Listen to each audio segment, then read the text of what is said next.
This Yes. is just fun. Here we go. And this is chapter 2 of his breakout into the social media. You are choosing the worst day to record because can you see me? I am burned like a toast. Okay. Well, this second, I this more red than a tomato. I am really, really red. Mike, you look delightfully tanned. You, yes, I know. You're fried, but no one knows that. And they think, my goodness, she has what Shakespeare used to refer to as the native hue of resolution. You look great today, darling. Oh my. Yes. Okay. So what we are doing, Merari and I, is I have been monitoring 1,000 different podcasts, watching each and every one of them and observing the style of their presentation and wondering how we should make our podcast, what character of presentation we should have. And I finally came to the conclusion that we should just be ourselves, that our little project, big project actually, can be promoted with a podcast, and that it's as if we had an opportunity to let you be a fly on the wall, as they say, to watch us as we proceed with doing what we're doing and building it. Most podcasts that I observe are informational resources. They're entertainment activities. Sometimes frequently they deal with politics. Sometimes they deal with other things. I know that YouTube has a whole spectrum of non-political information that occasionally I check in on, woodworking and cooking and health matters. That's fine. But most of the podcasts I watch are politically oriented one way or another. Sometimes economically oriented. I have a favorite podcast, and I'm going to recommend it here.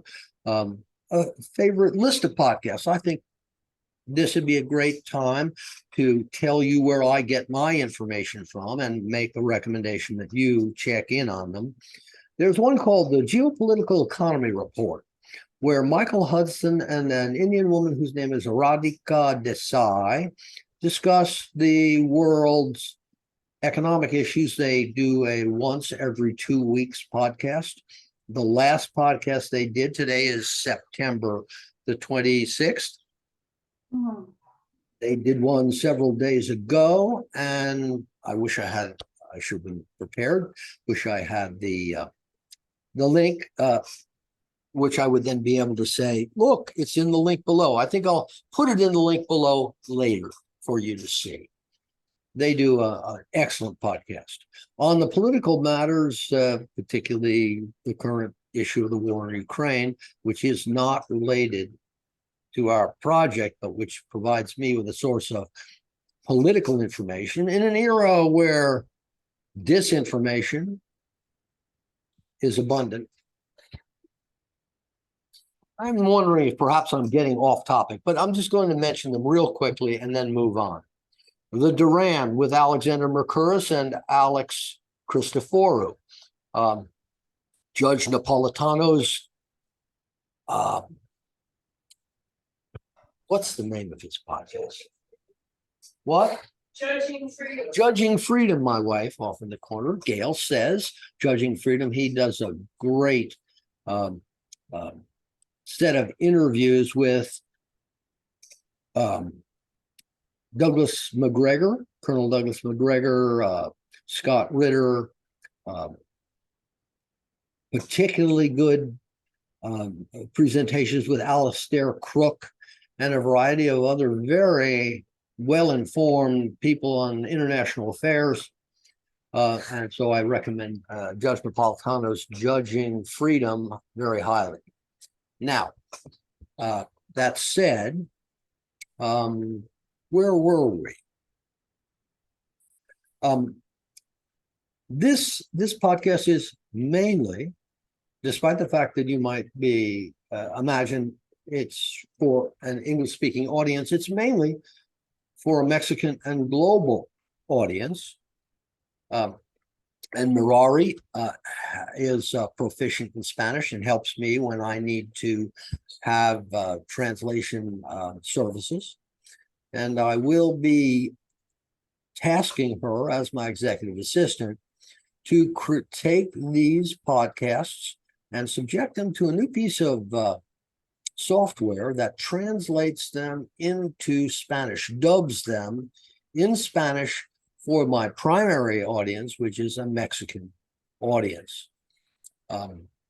So I'm going to close down this little chapter by reminding you once again that the style of presentation for the Adelante's podcast is you're going to have a window into the top level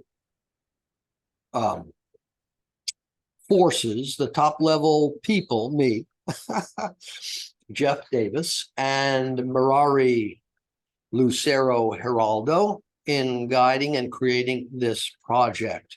Step by step, day by day, week by week, we will be giving you a video, a view into the operation and its progress.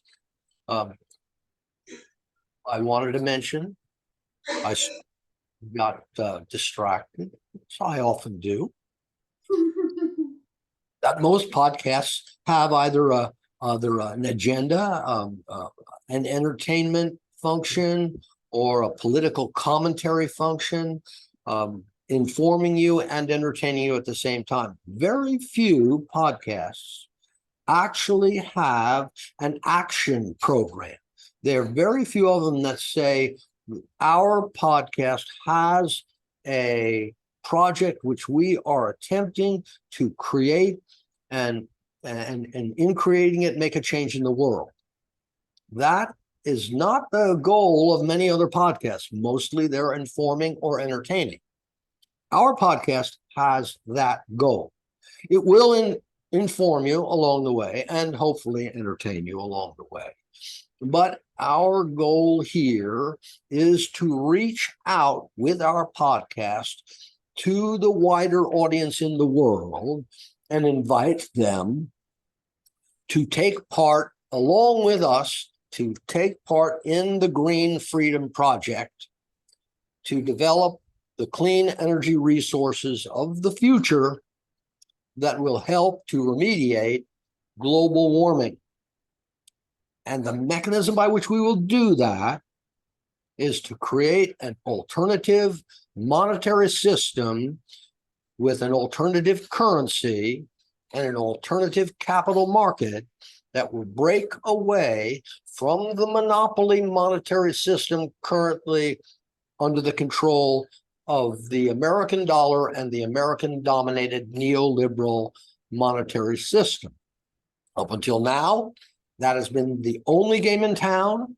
They have monopolized the world's financial services industry, the world's capital markets, the world's currency, and the exchanges of currency that go on, banking, IMF, Bank of International Settlements, International Monetary Fund. All of those institutions put together are the American-dominated monetary system, which has until now had a complete monopoly on development resources, capital for development. By creating a new, alternative, separate, standalone monetary system, we will be able to develop a capital market that will then fund the expansion of the supply chains that lie upstream to the production of solar, wind, and nuclear energy sources, green energy, which is the future of energy production in the world, and help to remediate, and by that mechanism, remediate the current issue around global warming and around the climate problem. So I'm going to stop there, remind everyone who's listening what I want you to do for us as part of the project. I need a software development team.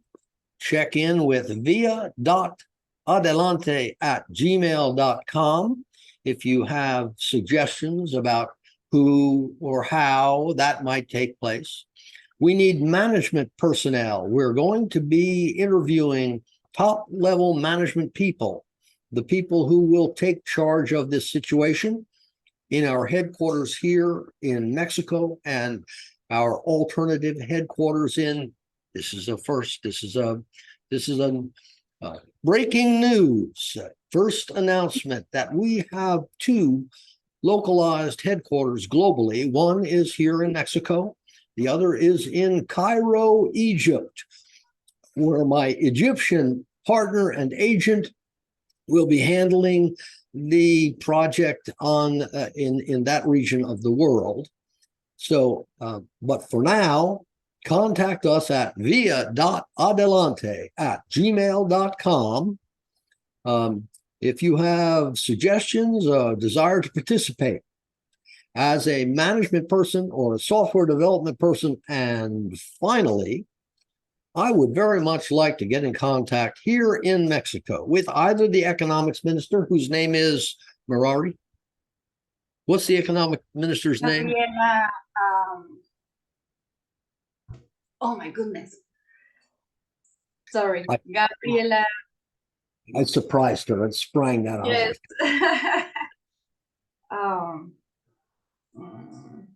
Sanchez, wasn't it a Sanchez? No.